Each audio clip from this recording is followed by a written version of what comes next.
Hello दोस्तों, स्वागत है आपका नए वीडियो में। आज हमने इस वीडियो में प्लाजो स्टिचिंग सीखने वाले हैं, म्यानी वाला, जो बहुत इजी होता है काटना। बिगिनर्स भी इसे इजीली कट कर ले। सबसे पहले इसे डबल 4 फोल्ड में करके इस तरफ से रख देते हैं। फिर जितनी लेंथ आपको लेनी पड़ती है उससे 2 इंच ऊपर छोड़ के अलग से बेल्ट के लिए नीचे निशान लगा लेते हैं, 3 एक्स्ट्रा जोड़ के, क्योंकि जो 3 नीचे होता है वो नीचे मुड़ता है और जो तो ऊपर होता है वो बेल्ट में चला जाता है।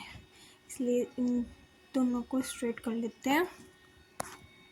5 एक्स्ट्रा लेना पड़ता है अपनी लेंथ के अकॉर्डिंग। आप 4 भी ले सकते हैं, जैसे नीचे से थोड़ा कम मोड़ना होता है।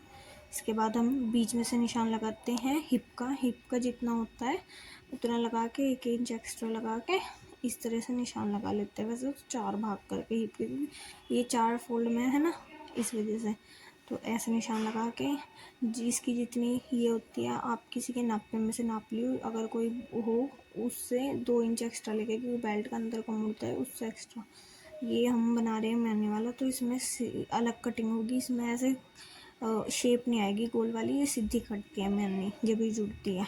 ऐसे हम नीचे जितना हो मोड़ना उससे 2 इंच फालतू लेके निशान लगा लेते हैं। निशान लगा के सीधा कर लेते हैं ताकि इस काटने में आसानी हो। फिर अभी से जल्दी से हम कट कर लेते हैं। नीचे से अलग कर लेते हैं साइड का, और जो ये ऊपर से है ये भी। फिर ऊपर से भी हम इन्हें अलग कर लेते हैं, और कहीं से बीच में सिलाई कंची चलाने की कोई ज़रूरत नहीं, ना बीच में से कहीं से भी नहीं, बस ये ऊपर से अलग होते हैं और कहीं से भी नहीं। गलती से भी और कोई जगह से कपड़ा ना काट दें, अगर कोई बिगिनर है उसके लिए ये टिप है। सिर्फ इस तरह इसकी कटिंग होगी और इसमें कुछ नहीं होना। अभी ये सीधा सिले गई।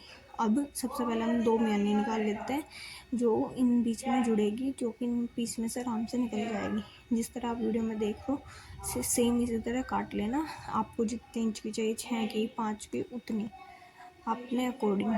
किसी को बड़ी चाहिए होती है, किसी को छोटी। ऐसे निकाली, सिर्फ ऐसे ही करती है मैंने, और किसी तरह मतलब और ज़्यादा कुछ लगाने की ज़रूरत नहीं है। अब हम सिलाई करने चलते हैं इनकी। जैसे आप वीडियो में देख रहे हैं, सबसे पहले जो ये निशान था इस कोने पर पहले हम म्यानी जॉइंट होती है। सबसे पहले जॉइंट ही म्यानी होती है, उसके बाद ही सिलाई लगती है बीच की। इस तरह से जॉइंट लगा के दोनों म्यानी एक ही कपड़े पे लगा लेना, फिर दूसरा कपड़ा जॉइंट कर लेना, क्योंकि वरना फिर लग जाए तो दोनों एक तरफ भी लग जाते हैं। इसलिए एक बार ही दोनों तरफ लगा के इस तरह से पहले एक बार सीधी कर लो, फिर इस पर दाब की सिलाई मार देते हैं। दाब की सिलाई मारने के बाद इसी तरह से जैसे हमने इस साइड मारा, जो दूसरा कोना है उसको पकड़ के रख के उसके ऊपर भी मेहंदी लगाएंगे इस तरीके से। अब ये इसका दूसरा कोना है। और प्लीज़ अगर आपको कोई भी कमेंट हो तो आप कमेंट बॉक्स में कर देना। कोई भी डाउट हो ज़रूर सॉल्व हो जाएगा, अगर सिलाई से रिलेटेड हो। इसी तरीके से जैसे आप वीडियो में देख पा रहे होंगे, इससे बहुत ही स्मूथली सिलाई हो जाती है। सेम इसी तरह हमने इस साइड भी लगा ली मैंने। अब इस पे भी दाब की सिलाई मार लेंगे। अब जो हमारा दूसरा पीस है, ये पहला पीस है, जो दूसरा पीस है वो पीस इस पे रख के हम दोनों को जॉइंट करेंगे। सिर्फ ये ही सबसे ज़्यादा इजी प्लाजो है। इसमें ना कुछ ज़्यादा और कुछ झंझट ना। अगर आपको पॉकेट लगानी है, पॉकेट वाली वीडियो भी जल्दी आ जाएगी। अगर किसी को पॉकेट ना लगानी आती हो, ये तो सिंपल ही है। इसमें तो सीधी सिलाई लगेगी इस तरीके से दोनों तरफ से।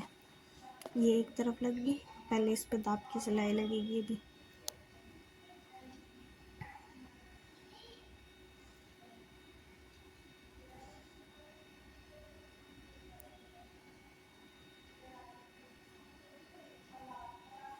एक बार चेक कर ले कि सिलाई सही लगी है नहीं लगी है। और आधा आधा इंच ही लेना होता है सिलाई में।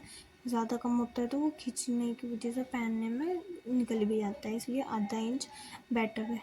फिर इस पर दाब की सिलाई मारने के बाद ये इस साइड से बिल्कुल रेडी है। अब सेकंड तरफ से भी हमें ऐसे ही मारनी है जैसे हमने इस तरफ मारी है अभी। इसी तरह ही से रख के सीधी सिलाई भी इस तरफ भी इसी तरह मारनी है हमें।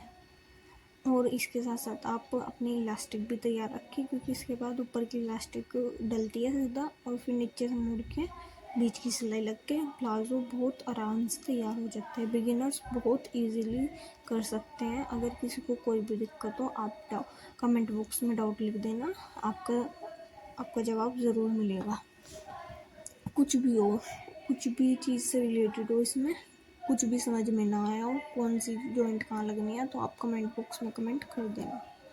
ऐसे ही इस तरह दाब की सिलाई मार के जैसे इसमें लगी, उसमें लगी थी, ऐसे इसमें लग गई। अब इसके बाद मैंने प्लास्टिक पहले ही काट ली थी। अगर आपको प्लास्टिक किस तरह कटती है ये वीडियो भी चाहिए तो आप कमेंट बॉक्स में यस लिख देना, मैं वीडियो बना दूँगी। अगर आपको प्लास्टिक का नाप ना आता हो तो इस तरह से प्लास्टिक में बीच में जॉइंट मार के, प्लास्टिक भी जल्दी से लग भी जाती है। अगर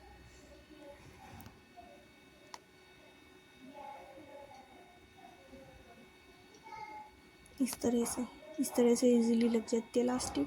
और जो ये इलास्टिक है इधर भी बिल्कुल भी इलास्टिक पे सिलाई ना चल जाए। अगर इलास्टिक पे सिलाई चल जाएगी तो ये जो खिंचता है वो खिंचेगा नहीं, इसलिए ध्यान से सिलाई मारे। अगर कोई बिगिनर्स कर रहा है, अगर कोई सेकंड थर्ड टाइम कर रहा है उसे तो ये चीज़ पता होगी कि अगर इलास्टिक के ऊपर सिलाई लग जाती है तो फिर वो खिंचते नहीं है। तो इन सब चीज़ों का ध्यान रख के करेंगे तो बहुत ईजीली आपको जल्दी ही प्लाज़ो बन के मिल जाएगा। अब एक बार इनको बीच में करके और अब बीच की सिलाई मार लेंगे। बीच की सिलाई अगर किसी की हाथ वाली मशीन है तो आप किसी और से खिंचवा सकते हैं, और यदि किसी की पैर वाली है तो वो खुद ही कर लेगा, उसको ज़रूरत नहीं पड़ेगी। फिर अब नीचे से फोल्ड करके, जैसे हमने 3 इंच करेगा थोड़ा चौड़ा मुड़ेगा, अगर कोई 2 इंच एक्स्ट्रा काटेगा तो उनको थोड़ा कम मुड़ेगा। इस तरह सीधी सिलाई मार के इस तरह से सेकंड तरफ से भी इसी तरह मोड़ लेते हैं। और झोल ना आए इसलिए अगर किसी में झोल आ जाता है, जैसे कोई बिगिनर्स है तो वो ऊपर वाला कपड़ा जो मुड़ने वाला होता है उसे थोड़ा ढीला छोड़ दे तो वो झोल नहीं आएगा, और नीचे वाला टाइट तरीके से पकड़ लें तो झोल के बिना इजीली बन जाएगी।